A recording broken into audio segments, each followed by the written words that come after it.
Well, hey everybody, it's Sandy, and welcome back to my channel dedicated to helping you advocate for your own health one topic at a time.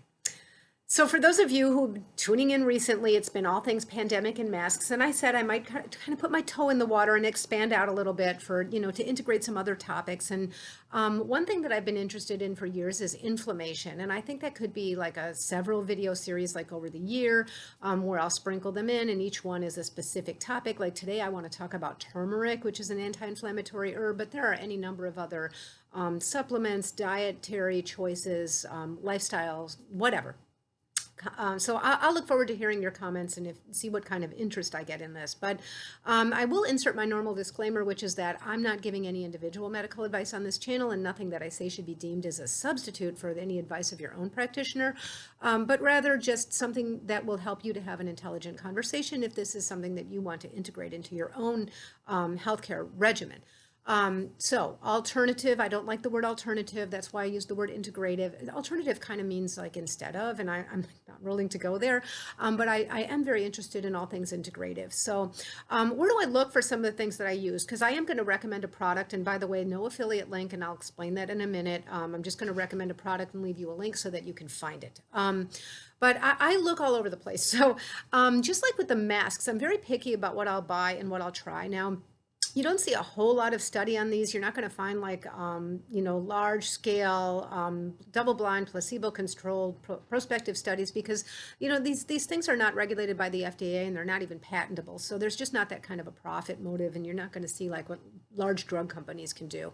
So that means you've got to be pretty discriminating. So I do follow Dr. Andrew Weil some. Andrew Weil is the founder of the specialty of integrative medicine. He has a residency program for both physicians and nurse practitioners in Arizona. I do subscribe to Consumer Labs. I'll link that below in the description box as well. It's kind of like the Consumer Reports of all things integrative. Now, like Consumer Reports, though, there's some things you can just get for free by perusing their website, but other information that they require you to pay for. I already have the membership, so here I am. I'm willing to share, so you don't have to do that. But it does have some drawbacks. I like the work that they do. They do some really good testing, but they only test what they test. So if you're interested in you go to look at Consumer Reports and you're interested in a particular GE washing machine and they didn't happen to test that one that year, you can't really find out about it that way. But you still might be able to extrapolate from other information. And also, there are some limitations, but I do find Consumer Labs really helpful. So I'll link that below in the description box. Now, I also have some personal criteria. As you guys know, I said, I don't do any affiliate links on my channel, so there's no commission for me. I put a link down there so you can find the product. It's very important that my reviews are unbiased and trustworthy, so I'm not going to have that, but that means I'm very picky about what I'll buy, and also this is something I'm going to ingest, so I'm going to be picky anyway. So I do dig down. I get with the manufacturer and I find out where the ingredients are from. Very often on the bottle of something supplement-wise, you will find something that says, well, this was manufactured for thus and such a company in California. Well, that doesn't mean it was manufactured in California, nor does it mean that the ingredients came from there. So I do dig into that. This is not a political statement at all, but I tend to just exclude anything that where the ingredients come from China, because there's no good reason to get anything from China except for that you just want the very cheapest one and you don't care about quality assurance and transparency. So I don't buy anything that I'm going to ingest that comes from China that I know of. And then I also ask more about like where they came from and any kind of testing that that company has done or that company can point to. So that really narrows it down for me a lot. All things being equal, I also try to avoid like hard tablets, which usually can't avoid with something like minerals, like calcium and magnesium often come in those large hard tablets. There's nothing wrong with those, but they are not as easily absorbed as something like liquid or oily. Those kinds of things are more easily absorbed. So sometimes I look for those when that's a choice. Now with turmeric, that's definitely a choice. So I got interested in inflammation really because there's just a not so distant drumbeat coming anymore that shows that inflammation is very often the driving force beneath many different health conditions, many more than we thought. So more so than just the anti-inflammatory conditions like rheumatoid arthritis or inflammatory bowel disease, but now, it looks like, even the LDL cholesterol, which people refer to as the bad cholesterol, it's a little bit of a misnomer. There's actually different kinds of LDL that they can parse down even smaller than just LDL broadly, but still, LDL is the one in your lipid profile that you want on the lower side. And there's even some experts that now believe that inflammation drives that LDL up, among other things. So I think turmeric is just a good start because turmeric is one of the anti-inflammatory supplements you can take that has a very low side effect profile, and it's very safe. So I think it's a good start. There's not any one thing that's going to be the panacea for everything. Don't expect to take a turmeric supplement and have that solve everything else in your life. I think this is a journey. And part of being a good advocate for your own health is that you're going to continue to learn and add things and take away things, and then you're going to tweak things, and then new information is going to come out, and you're going to integrate that. That's what I do, so I'm happy to share if that's the journey you want to be on. So I have had a really good experience with Gaia Turmeric Supplement. Now, if you're going to take a turmeric supplement, there are two different schools of thought on which kind you take. So the primary anti-inflammatory ingredient that's very powerful in turmeric is called curcumin. And some people believe that you should just take curcumin because that's then packaged in a megadose so that you have a highly potent anti-inflammatory supplement.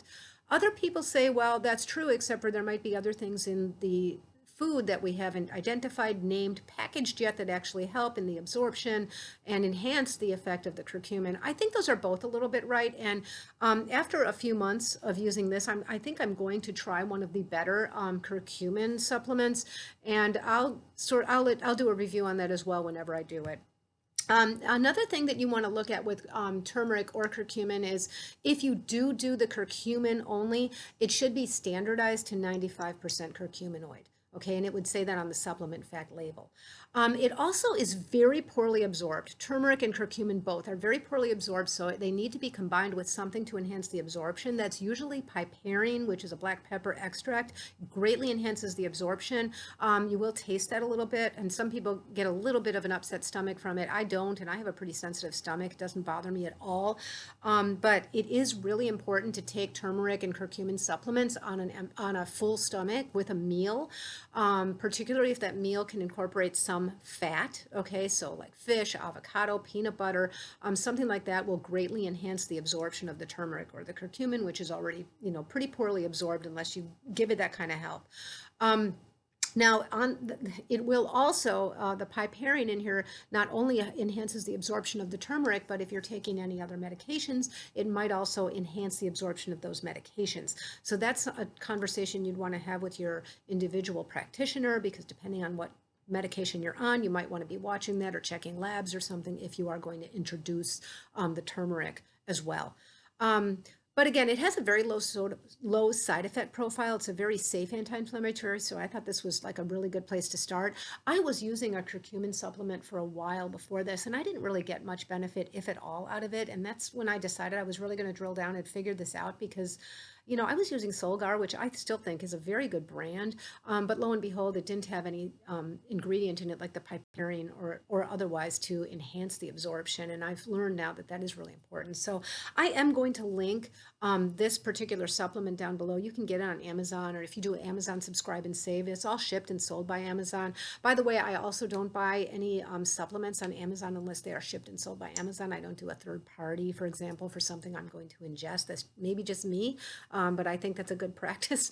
So let me know if this was helpful, and if you guys are interested in digging further into some topics, all things anti-inflammatory, maybe, one video at a time sprinkled in. Of course, I'm going to continue to review masks, just like I said in my previous video. I am continuing to watch, of course, all things pandemic.